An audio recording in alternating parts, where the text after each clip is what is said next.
Très cher ami, permettez-moi tout d'abord de sincèrement vous remercier d'avoir bien voulu accepter mon invitation à déjeuner. Il est vrai, à mon grand bonheur d'ailleurs, que jamais vous n'avez refusé un seul de mes rendez-vous dominicaux. Soyez néanmoins certaine qu'à aucun moment il ne me serait venu à l'esprit de considérer ces instants privilégiés en votre compagnie comme acquis d'une semaine à l'autre.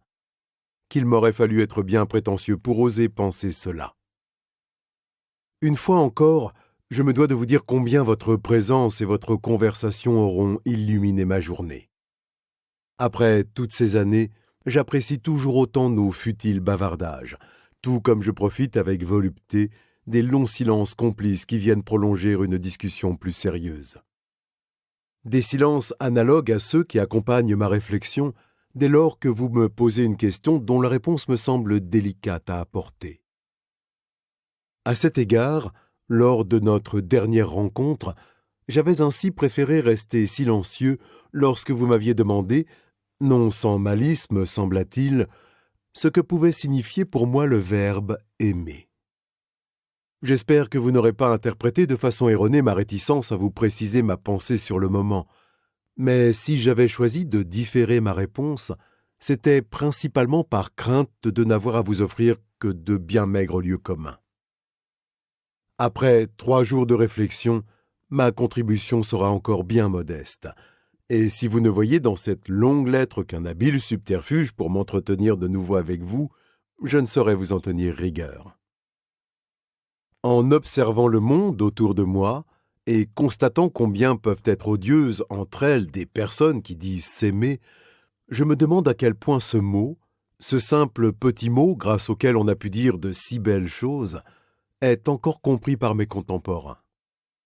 En effet, tout porte à croire qu'il est utilisé à tort et à travers, tant il n'est pas rare d'entendre des individus déclamer béatement leur amour pour la terre entière. Leurs voisins, leurs collègues de bureau, leurs facteurs, la femme du boulanger, leur chien ou leur poisson rouge, et, plus troublant encore, leur amour pour leurs ennemis les plus tenaces. Bien entendu, je n'ose vous parler de tous ceux qui disent aimer pêle-mêle le jus de carotte, les voyages en train, les balades en forêt, ou encore le trombone à coulisses, comme si l'amour pouvait s'appliquer à un légume, à un moyen de locomotion, ou à je ne sais quelle activité oisive. Mais foin de tous ces expédients. Quand on aime, et c'est peut-être grâce à cela que l'on s'en aperçoit, il devient alors extrêmement difficile, même sans la regarder dans les yeux, d'avouer de la plus simple des façons à la personne de nos pensées « Madame, je vous aime ». Moi-même, au moment où j'écris ces lignes, tout en prenant bien soin d'utiliser les guillemets afin d'éviter un malheureux quiproquo qui pourrait me fâcher durablement avec vous, il m'est bien difficile d'écrire sans trembler ces quelques mots qui ne sont là que pour illustrer mon propos. En cet instant, j'envie tous ceux qui ont su décrire avec une telle profusion de détails le désir irrésistible qui attira en son temps le plus beau des princes vers la plus pauvre des bergères. Pas plus tard qu'hier, on se passionnait encore au sujet de la romance entre 2 étoiles filantes du monde de la chanson. De nos jours, nous nous contenterons d'une actrice sur le déclin, restaurée à grand renfort de chirurgie esthétique, et de son jeune garde du corps gonflé aux anabolisants. Triste époque. Oh, je sais bien, il n'y a sans doute que la jalousie de l'homme seul que je suis pour mépriser ainsi ces amours qui font rêver les braves gens, ceux-là même qui, avachis dans leur canapé, n'auront jamais la volonté de s'en libérer afin d'affronter une réalité où rien ne ressemble aux pathétiques clichés dont ils sont en permanence abreuvés. Les coups de cœur, les coups de foudre, les passions dévorantes. Tous ces extrêmes qui s'attirent une fois oubliée l'inévitable scène de ménage qui ponctuera leur première rencontre. C'est d'un ridicule.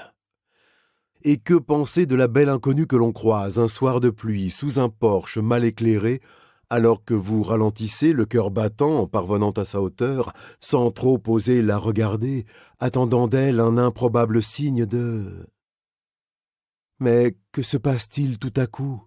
Quel est donc ce miracle ?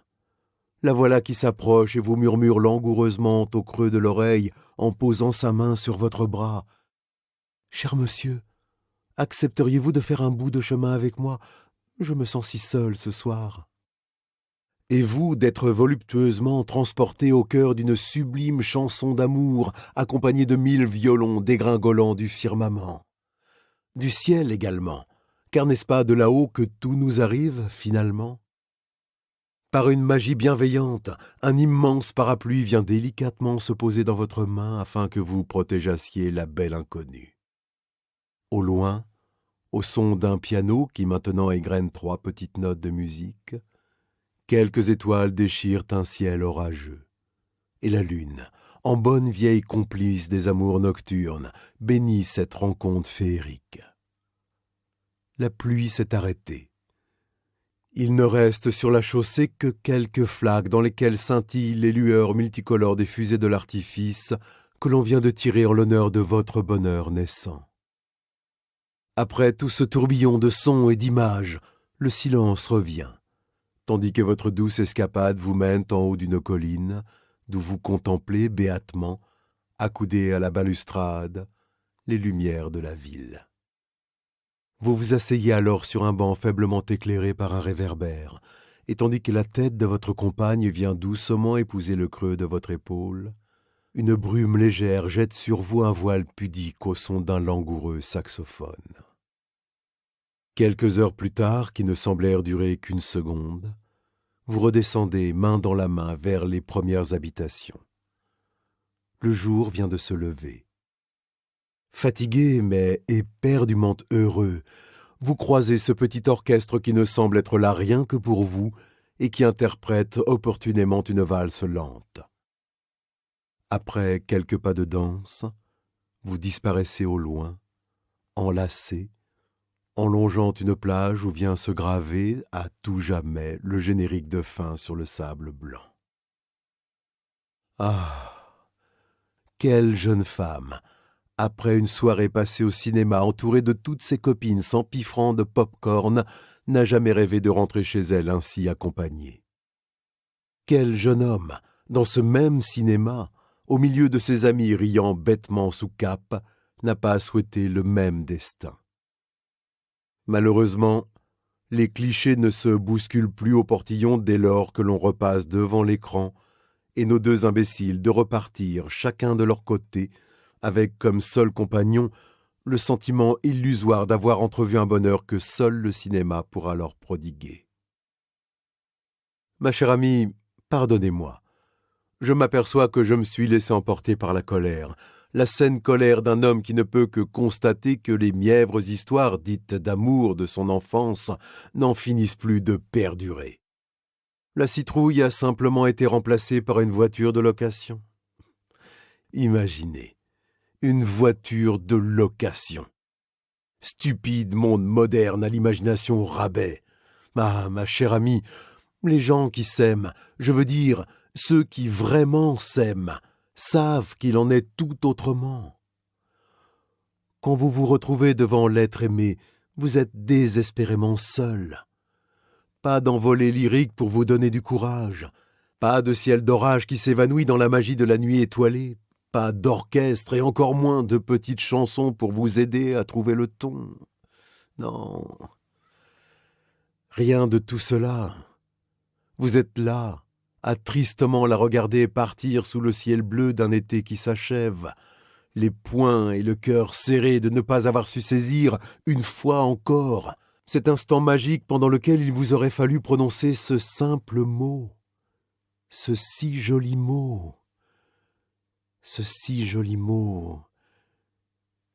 Hélas, vous lui avez simplement dit « Au revoir, cher ami, et encore merci pour ce bon moment passé en votre compagnie. » Voilà, ma très chère amie, la seule chose que je suis capable de dire et d'écrire quand il s'agit d'aimer.